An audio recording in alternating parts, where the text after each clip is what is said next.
Após terem sido fortemente impactadas em 2009 pela crise financeira mundial, as exportações do setor de papel e celulose brasileiro voltaram a crescer neste ano e devem fechar 2010 com expansão de 33%.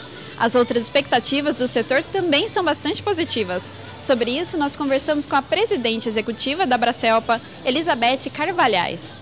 Elizabeth, como foi o desempenho do setor de papel e celulose neste ano? A avaliação de vocês é positiva e já voltaram aos níveis pré-crise? Durante a crise nós não perdemos tanto volume, mas nós perdemos muitas receitas.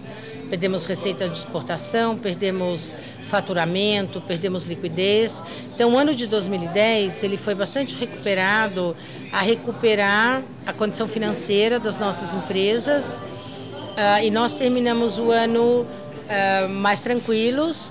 Nós crescemos aí 35% na receita de exportação, nós crescemos 32% no faturamento total da indústria. Isso é uma sinalização bastante importante para a gente começar 2011. E a balança comercial, como é que está esse ponto de destaque?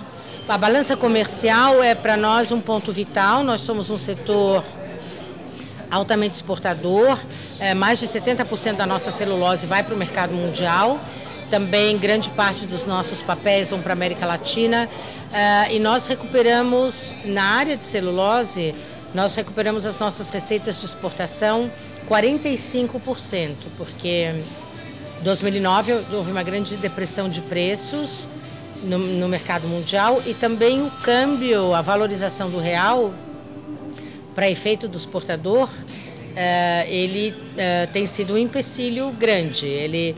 Nós exportamos muito, temos pouca receita e temos que remunerar ainda o crescimento de custo de produção e a receita de exportação não é tão boa assim. Então, a recuperação de receita de exportação em 2010 era uma meta e essa meta foi cumprida. E as perspectivas futuras, quais são? O setor de celulose e papel do Brasil, em geral, ele tem um plano de crescimento para os próximos 10 anos, bastante consistente. Nós temos ampliações em todo o setor. Nós vamos ampliar a área florestal bastante, nós vamos ampliar a produção de celulose e papel, nós vamos dobrar na realidade. O Brasil, em 2017, 2018, quer estar produzindo em torno de 20 a 22 milhões de toneladas de celulose. Nós vamos chegar à marca de 13 milhões e meio de toneladas de papel. Então, o nosso plano é de longo prazo, ele é bastante sustentável, ele tem investimentos confirmados, ele está apoiado numa situação econômica brasileira bastante confiável. O Brasil de hoje é um Brasil muito diferente de 15 anos atrás. O Brasil tem um sistema fiscal financeiro muito bem elaborado, muito sustentável, que protege o investidor. Nós vemos um crescimento da demanda mundial. Então, nós temos parâmetros hoje para acreditar que os nossos anúncios de investimento têm continuidade, têm consequência, têm foco e vão ser concretizados. Quais são os principais gargalos do setor, principalmente em relação à competitividade? Nós temos um portfólio de boas práticas, mas nós temos também problemas para resolver. Nós esperamos estreitar ainda mais do que sempre foi a relação com o poder público, porque nós temos questões importantes a resolver. O que é bastante emergente é a carga fiscal que o governo brasileiro exige sobre investimentos. Porque nenhum país competitivo tributa investimento. Você não tem tributos, impostos a pagar quando você faz uma construção civil, quando você compra um bem de capital, quando você instala um ferramental. E tudo isso no Brasil é tributado. No nosso setor, esses tributos podem chegar à ordem de 18%. Se nós estamos falando aí facilmente de quase 4 bilhões de dólares, 4 bilhões de dólares que são aportados aos cofres públicos antes da produção do produto acabado. Isso não é usual nos países desenvolvidos. E isso quando você analisa onde colocar o capital, o custo de investimento é considerado e no Brasil é altíssimo. Depois nós somos um setor altamente dependente de uma boa infraestrutura logística, porque nós temos as florestas, a base florestal, digamos no interior, fora das áreas urbanas, e nós embarcamos nossa mercadoria no litoral, nos portos, aeroportos, ou distribuímos no mercado interno. Então, uma árvore nossa, ela poderá viajar 1000 quilômetros entre a sua colheita, a produção de celulose, ou a celulose pura, ou papel, até o embarque para o mercado mundial. E a infraestrutura do Brasil, para o nosso setor, é altamente precária. Isso faz, então, com que ela seja altamente custosa. Isso faz, então, com que a gente transite mercadorias no dobro, no triplo do tempo que nós poderíamos transitá-las num país organizado. Então, isso é esse sim é um gravíssimo, eu não quero chamar de problema, é uma gravíssima necessidade de solução. Nós temos um estudo bem detalhado que a gente pretende apresentar ao novo governo. E acho que, por último, o Brasil está muito bem economicamente, agora o governo federal deveria, a nosso ver, deveria se lançar com bastante foco em outras áreas, principalmente da educação. Então, nós temos aí 20 a 22 bilhões de dólares de investimento. No entanto, se nós tivéssemos nossas plantas produtivas, por hipótese, prontas para a produção hoje, nos faltaria capital humano capacitado. Faltam engenheiros para as florestas, falta conhecimento do manejo florestal, falta conhecimento da produção de celulose, de papel.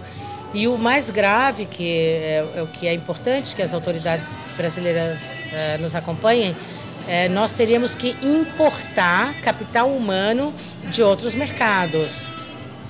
Acho que o exemplo bastante explícito é o da China. A China põe no mercado nacional e mundial quase 500 mil engenheiros por ano. O Brasil não põe 30 mil. Então, o capital humano também é uma necessidade importante para quem vai fazer mais investimento. Quais as estimativas de investimentos para os próximos anos? Nós temos anunciados entre 20 e 22 milhões de dólares de investimento que vão para os próximos 8 anos, mais ou menos. Nós já estamos ampliando bases florestais, né? No Pará, no Maranhão. A nossa floresta matura entre 6 e 7 anos. Então, na metade desse período, os investidores já começam a construção das novas fábricas de celulose, se for só celulose, ou de celulose, na sequência papel, ou se for só papel também, né? Porque são operações casadas. Então, nós temos esse portfólio de investimento de 7 anos, ele se concentra muito nos próximos 3,5 a 4 anos, entre base florestal e início das plantas produtivas. Qual a situação, o papel dos créditos de carbono florestal e como é que estão as negociações do COP16? E você também poderia falar um pouquinho sobre o CCS? A COP para o clima, COP quer dizer Conferência das Partes. Então, nesse momento, a Conferência das Partes está direcionada à Conferência do Clima, especificamente. E nessa conferência, são 200 países participantes, nós temos como setor privado uma agenda bastante ambiciosa, porque a parte da Conferência do Clima está concentrada no Protocolo de Kyoto, que é o protocolo internacional que permite a comercialização de carbono quando você faz uma melhoria ambiental. Aquilo que você recupera de carbono você pode comercializar.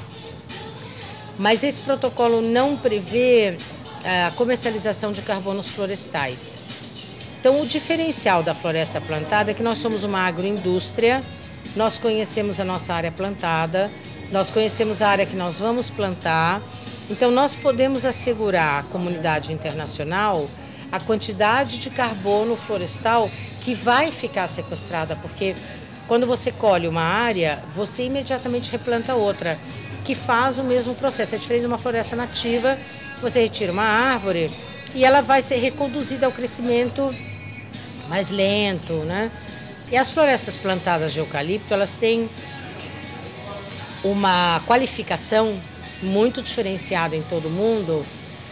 Uma árvore, ela não absorve carbono linearmente, continuamente. Ela tem fases do seu crescimento. Então, primeiro, uma folha de eucalipto é uma das que mais absorve carbono na flora geral, mundial. Depois, são nos 7 primeiros anos do crescimento de uma árvore, quando ela é jovem, bem jovem, que ela mais absorve carbono da natureza. Dá-se a coincidência, a sorte, de que o ciclo brasileiro de colheita é de 6 a 7 anos. Então, o Brasil é o único país do mundo que, numa floresta plantada, absorve carbono na potencialidade máxima da árvore. Então, nós entramos com uma negociação na Conferência do Clima para que esse crédito de carbono florestal seja reconhecido e possa ser comercializado na comunidade mundial. CCS? CCS, há 2 agendas ambiciosas na Conferência do Clima. Uma agenda proveniente do Brasil, que é essa que eu falei, e uma agenda ambiciosa dos países árabes. E elas precisam se compor. Os árabes, eles colocam uma proposta na comunidade internacional de aterramento do carbono gerado pelo petróleo. Nada emite mais carbono, mais dióxido de carbono na atmosfera, nada impacta mais o meio ambiente do que petróleo. A proposta de todos os países árabes é no recolhimento do carbono, né, na sucção do carbono do centro da Terra, criar um mecanismo de que os gases provenientes desse petróleo já fiquem retidos e aterrados aí, e isso seriam aterros de dióxido de carbono. Temos o fato sobre a mesa de que a agenda do CCS é captura de carbono, estoque de captura de carbono, alguma coisa assim, em inglês, e dá-se que então a agenda dos países árabes e a agenda do Brasil com as florestas plantadas são as agendas mais ambiciosas do ponto de vista especificamente negocial dentro dos mecanismos do Protocolo de Quioto. Um porque quer vender crédito florestal e o outro porque precisa da aprovação internacional para esse aterro de dióxido de carbono proveniente do petróleo, mas que ainda gera bastante insegurança mundial. Então, ambos estamos trabalhando com uma agenda difícil. O governo do Brasil ainda não entendeu muito bem ou não concorda muito bem com a proposta árabe. Então, vamos caminhando em paralelo. Uma agenda depende um pouquinho da outra nas suas aprovações, mas são, digamos, os pontos de bastante interesse de todo mundo na discussão do clima. Ok, muito obrigada, Elizabeth.